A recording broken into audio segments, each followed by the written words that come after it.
Pada 13 September 2020, saya mengambil keputusan untuk balik dari Kuching ke Miri untuk menghabiskan cuti saya. Saya bertolak pada pukul 4.30 atau pukul 5.30 pada 13 September dan bercadang untuk tinggal semalam di Sibu. Saya berada di terdapat dua feri, iaitu feri Pusa dengan Batang Lupa.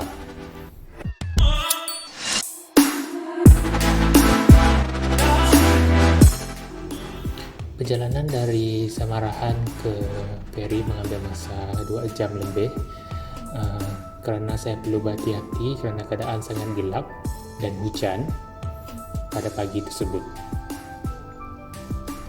Setibanya saya di feri, feri terpaksa menunggu untuk penuh sebelum bertolak. Jadi dengan keadaan masih awal, maka feri pun masih kosong.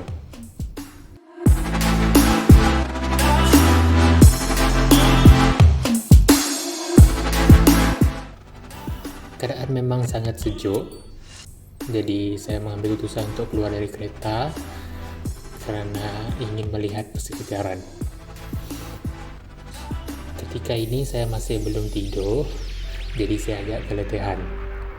Mari kita lihat gambar yang saya sempat ambil.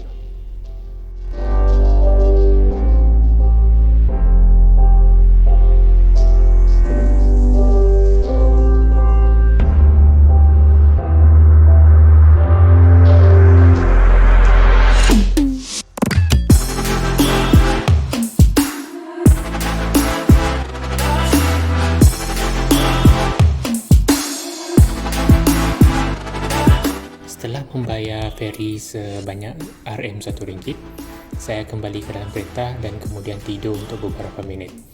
Saya tidak sempat ambil video untuk feri seterusnya. Kemudian saya meneruskan perjalanan saya ke Sarikai dan saya mengambil keputusan untuk berhenti selama sejam kerana saya tak pernah melawat ke Sarikai. Mari kita lihat gambar yang saya sempat ambil semasa berada di Sarikai.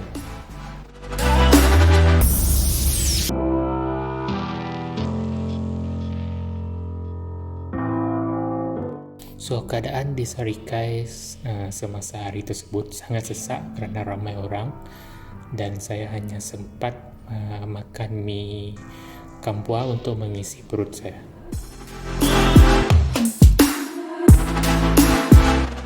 Kemudian saya meneruskan perjalanan saya ke Sibu kerana saya telah booking in di Sibu untuk semalam.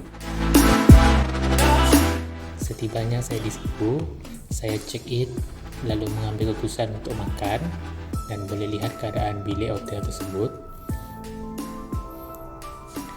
Saya tidur pada pukul 2.30 petang. Kemudian bangun pada 7 malam untuk pergi ke pasar malam Sibu. Dan kita boleh lihat gambar-gambar yang saya sempat ambil dan juga gambar-gambar makanan yang saya beli. Jalan dari hotel ke pasar malam Sibu itu kira-kira mengambil masa 10 minit sahaja kerana sangat berdekatan. Jadi saya mengambil keputusan untuk jalan kaki dan pasar tersebut boleh dikatakan agak lengang kerana tidak ramai orang keluar pada waktu malam. Saya membeli banyak makanan kerana berasa sangat lapar. Dan setelah makan, saya tidur pada pukul 8.30 malam dan hanya bangun pada pukul 7 pagi keesokan harinya.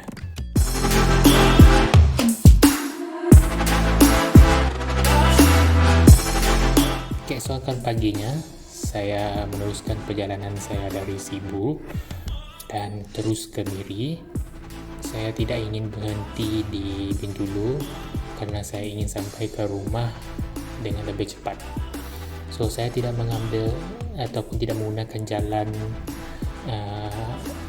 Coastal Road Bintulu Miri, tapi menggunakan jalan lama. Saya singgah di Selangau, bukan singgah, cuma lalu saja di pekan Selangau, dan keadaan Selangau pada ketika itu sangat-sangat banyak orang. Sangat sesak, saya berhenti seketika di stesen minyak untuk menggunakan tandas dan meneruskan perjalanan saya. Saya hanya berhenti di Bintulu untuk mengisi minyak dan juga untuk mencuci muka. Saya hanya makan roti, makan buah di dalam kenderaan, dan saya tiba di Miri pada pukul 4.30 petang. Ya, merupakan perjalanan yang agak penat, tapi saya suka kerana ianya salah satu pengalaman.